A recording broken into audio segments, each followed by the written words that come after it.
బాధ్యతగా తీసుకోవాలని మనస్ఫూర్తిగా అభ్యర్థిస్తున్నాను. పర్యావరణ సమతుల్యత కోసం పచ్చదనాన్ని పెంచాలి అనేది ఎన్డీఏ కూటమి ప్రభుత్వ లక్ష్యం. 29% ఉన్న పచ్చదనం 50% తీసుకెళ్లాలి లక్ష్యంగా పనిచేస్తున్నాం. ఈ వన మహోత్సవ కార్యక్రమంలో మరొక ముఖ్య విషయం వృక్ష జాతుల ఎంపిక చాలా కీలకం. అవి స్వదేశీ వృక్ష జాతులను ఎంపిక చేసుకోవటం చాలా అవసరం.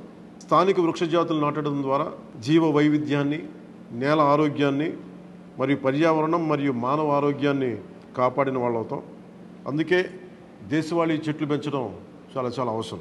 మన దేశ భూ వాతావరణ జీవ వైవిధ్యాన్ని ముప్పు కలిగించే అన్య దేశ జాతుల్ని నాటడం మనందరం మానుకోవాలి.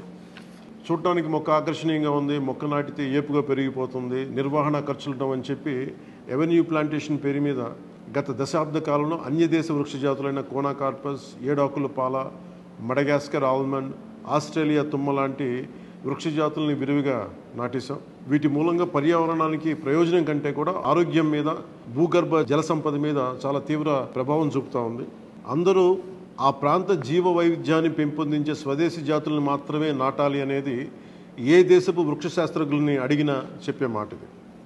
కానీ ఆ వాస్తవాన్ని విస్మరించి విదేశీయ మొక్కల మోసుతో రాష్ట్రమంతటా కోనాకార్పస్తో నింపేశారు.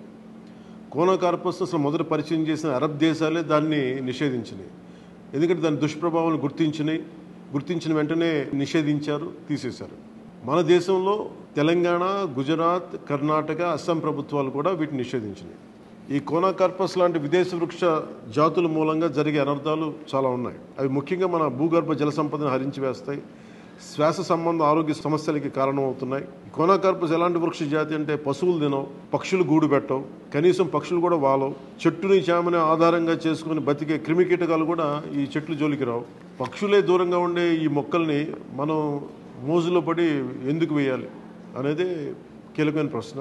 అందుకే ప్రతి సంవత్సరం జూన్, జూలైతో మొదలై నవంబర్లోని కార్తీక సమారాధన వరకు కొనసాగే ఈ వన మహోత్సవ కార్యక్రమంలో మన స్వదేశీ జాతులైన జీవ ఇంధనంగా ఉపయోగపడే కానుగ, వేప, చింత, ఉసిరి, శ్రీగంధం, ఎర్రచందనం, రావి, మర్రి, రేల, దిరిసెన, సీత, అశోక, మారేడు, నేరేడు, దేవకాంచనం, తెల్లమద్ది, మామిడి, కదంబం, జమ్మి, వెలగ, సీతాఫలం ఇలాంటి ఇంకా ఎన్నో మన జాతుల మొక్కల్ని నాటాలని అందరినీ అభ్యర్థిస్తున్నాం, కోరుకుంటున్నాం. 29% ఉన్న మన పచ్చదనాన్ని 50% తీసుకెళ్లే లక్ష్యంగా చంద్రబాబు నాయుడు గారి నాయకత్వంలో కూటమి ప్రభుత్వం పనిచేస్తుంది. అందరం కలిసి పచ్చదనాన్ని పెంచుకుందాం, పర్యావరణాన్ని కాపాడుకుందామని తెలియజేసుకుంటూ జై హింద్.